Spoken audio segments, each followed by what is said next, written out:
ಪರಿಚಯ ಇಲ್ಲ, ಒಬ್ಬರು ಪರಿಚಯ. ನಮ್ಮ ಸ್ಕೌಟ್ ಅಂಡ್ ಗೈಡ್ನ ಸ್ಥಾನಿಕ ಆಯುಕ್ತ ಅಂತ ದೇವರಾಜ್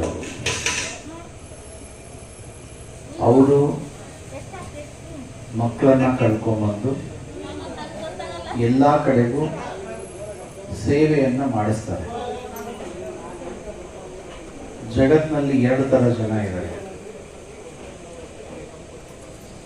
ಸದ್ಗುಣಗಳನ್ನ ಬೆಳೆಸ್ಕೊಡೋದು, ಸತ್ಕಾರ್ಯಗಳನ್ನ ಮಾಡೋದು, ಮತ್ತೊಬ್ಬರ ಪ್ರಶಂಸೆಗಾಗಿ ಅನ್ನೋ ಜನ. ಅವ್ರು ಯಾವಾಗಲೂ ಸತ್ಕಾರ್ಯಗಳನ್ನು ಮಾಡ್ತಿರ್ತಾರೆ, ಸದ್ಗುಣಗಳನ್ನು ಬೆಳೆಸ್ಕೊತಿರ್ತಾರೆ.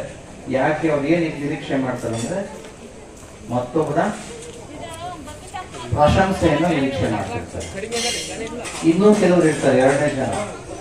ಅವ್ರ ಸದ್ಗುಣಗಳನ್ನು ಬೆಳೆಸ್ಕೊಳ್ತಿರ್ತಾರೆ, ಸತ್ಕಾರ್ಯಗಳನ್ನು ಮಾಡ್ತಿರ್ತಾರೆ, ಆದರೆ ಅವರ ಸಂತೃಪ್ತಿಗಾಗಿ ಮಾಡ್ತಿರ್ತಾರೆ. ಈ ಇಬ್ಬರಿಗೂ ಏನ್ ವ್ಯತ್ಯಾಸ ಅಂದ್ರೆ, ಒಬ್ಬರು ಸತ್ಕಾರ್ಯಗಳನ್ನ ಮಾಡೋದು ಸಂತೃಪ್ತಿಗಾಗಿ, ಇನ್ನೊಬ್ರು ಸತ್ಕಾರ್ಯಗಳನ್ನ ಮಾಡೋದು ಪ್ರಶಂಸೆಗಾಗಿ. ಈ ಪ್ರಶಂಸೆಗಾಗಿ ಮಾಡುವಂಥದ್ರಲ್ಲಿ ಒಂದಿಷ್ಟು ಸ್ವಾರ್ಥ ಇರ್ತದೆ, ಆದ್ರೆ ಸಂತೃಪ್ತಿಗಾಗಿ ಮಾಡುವಂಥದ್ರಲ್ಲಿ ಒಂದು ನಿಸ್ವಾರ್ಥ ಇರ್ತದೆ. ಇವತ್ತು ಈ ಸುಂದರವಾದ ವೇದಿಕೆಯಲ್ಲಿ ಆಶಾ ಕಾರ್ಯಕರ್ತರು ಬಂದಿದ್ದಾರೆ, ಇನ್ನೋರ್ವರು ಬಂದಿದ್ದಾರೆ, ಮುದ್ದು ಮಕ್ಕಳು ಬಂದಿದ್ದಾರೆ, HM ಅವರು ಕೂತಿದ್ದಾರೆ, ಪಂಚಾಯತಿ ಸದಸ್ಯರು ಕೂತಿದ್ದಾರೆ, ಅತಿಥಿಗಳು ಕೂತಿದ್ದಾರೆ. ಎಲ್ಲರಿಗಿಂತ ಹೆಚ್ಚಾಗಿ ಯಾರು ಮಾಡ್ತಿರೋದಿಲ್ಲ ಅಂದ್ರೆ ಕರ್ನಾಟಕ ಕಾರ್ಯನಿರತ ಪತ್ರಕರ್ತರ ಧ್ವನಿ. ಪತ್ರಿಕೆಗಳು ಅಂದ್ರೆ ಪ್ರಜಾಪ್ರಭುತ್ವವನ್ನ ಕಾಯುವಂತ ಸೈನಿಕರಿದ್ದಾರೆ. ದೇಶದ ಗಡಿಯಲ್ಲಿ ಸೈನಿಕರು ವೈರಿಗಳನ್ನ, ಶತ್ರುಗಳನ್ನ ಕಾಪಾಡ್ತಾ ಇದ್ರೆ ಈ ದೇಶದ